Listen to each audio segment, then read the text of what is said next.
Sentyabrın 27-sində saat 6 radələrində Ermənistan Silahlı Qüvvələri cəbhə boyu zonada yerləşən Azərbaycan ordusunun mövqelərini və yaşayış məntəqələrimizi intensiv atəşə tutub.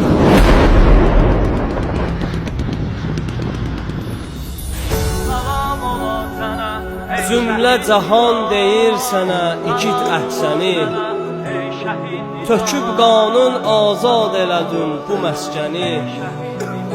Məhv elədin sən nə qədər saysız erməni, qanuna qəltan elədin sən şəhid Nicat. Zəngidə tufan elədin sən şəhid Nicat. Zəngidə tufan elədin sən şəhid Nicat.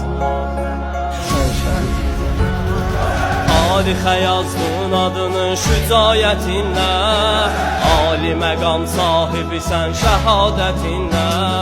Tarixə yazdın adını şücaətinlə, ali məqam sahibi sən şəhadətinlə. İgidliyin, məharətin, cəsarətinlə hər kəsi heyran elədin can şəhid Nicat. İgidliyin, məharətin, cəsarətinlə hər kəsi heyran elədin can şəhid Nicat.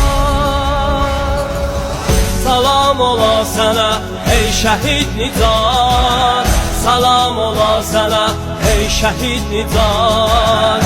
Salam ola sənə ey şəhid Nicat, salam ola sənə şəhid Nicat. Şəhidlərə məxsus olan məkanlı cənnət, sənə də şəhidlik eylədi ilahi qismət. Şəhidlərə məxsus olan məkanlı cənnət, sənə də şəhidlik eylədi ilahi qismət. Sən vətən bütövlüyünün naminə əlbət, canını qurban eylədin can şəhid Nicat. Salam ola sənə ey şəhid Nicat, salam ola sənə ey şəhid Nicat.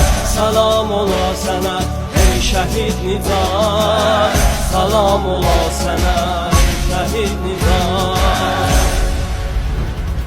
Döyüşlərin bəht qızışan vaxtı vətəndə, çəkdin əziyyət nə qədər dumanda səndə. Döyüşlərin bəht qızışan vaxtı vətəndə, çəkdin əziyyət nə qədər dumanda səndə.